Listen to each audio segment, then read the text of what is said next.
अस्सलाम वालेकुम। Tutorial number 19 के अंदर हमने RTL design of sequential multiplier उसको एचटीएल कोडर के ऊपर इम्प्लीमेंट किया है। अब मल्टीप्लिकेशन कैलकुलेट करने के डिफरेंट वेज़ हैं। इस ट्यूटोरियल के अंदर हमने जो एल्गोरिथम इम्प्लीमेंट किया है वो रिपीटेड एडिशन का है, और इस इम्प्लीमेंटेशन की ख़ास बात ये थी कि हमने जो रिपीटेड एडिशन के थ्रू मल्टीप्लिकेशन कैलकुलेट करने का जो फ़्लो चार्ट है, डायरेक्टली उसको सिमुलिंक के अंदर स्टेट फ़्लो के अंदर डायरेक्टली फ़्लो चार्ट को इम्प्लीमेंट किया। और फ़्लो चार्ट बेस्ड इम्प्लीमेंटेशन में हमें डाटा पाथ और कंट्रोलर को अलग से डिज़ाइन करने की ज़रूरत नहीं है। इस लिहाज से अगर आपके पास किसी भी एल्गोरिथम का फ़्लो चार्ट गिवन हो तो आप उसको ईज़िली उसका डिजिटल सिस्टम डिज़ाइन कर सकते हैं यूजिंग स्टेट फ़्लो। तो रिपीटेड एडिशन के थ्रू जो हमने मल्टीप्लिकेशन डिज़ाइन की है उसका एचडीएल कोडर के ऊपर हमने उसका वेरिलॉग कोड जनरेट किया है और उस कोड को ज़ाइलिंक्स विवाडो पर सिंथेसाइज़ किया है।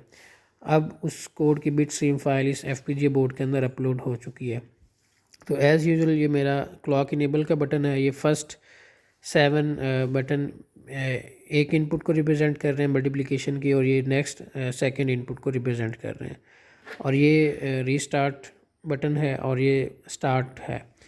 ये बटन सिस्टम को रीस्टार्ट करने के लिए है और ये मल्टीप्लिकेशन का प्रोसीजर स्टार्ट करने के लिए है। तो अब मैं अगर क्लॉक को इनेबल करूं तो आप देख सकते हैं कि सारे 7 सेगमेंट्स ऑन हो गए हैं। इट मीन्स कि सिस्टम को क्लॉक मिलना स्टार्ट हो गई है और क्लॉक इनेबल एलईडी भी ऑन हो गई है।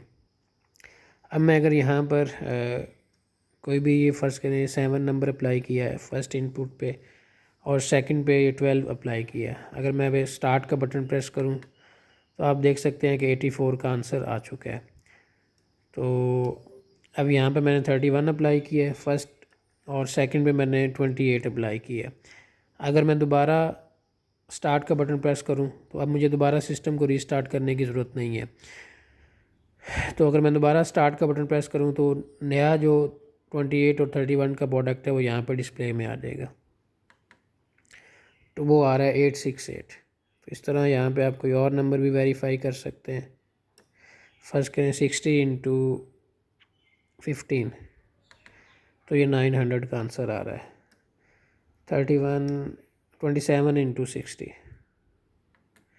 तो ये 1620 ये इसका आंसर आ रहा है। तो आप वेरीफाई कर सकते हैं कि जिस तरह हमने हमारा सिस्टम सिमुलिंक के अंदर काम कर रहा था मल्टीप्लिकेशन का, वैसे ही एफपीजीए बोर्ड पर काम कर रहा है। तो इस इम्प्लीमेंटेशन का मेजर एडवांटेज ये है कि अगर आपके पास कोई भी फ़्लो चार्ट गिवन हो तो आप उस फ़्लो चार्ट को डायरेक्टली उस फ़्लो चार्ट से उसको स्टेट फ़्लो के अंदर ड्रॉ करके फ़्लो चार्ट को आप उससे डिजिटल सिस्टम डिज़ाइन कर सकते हैं।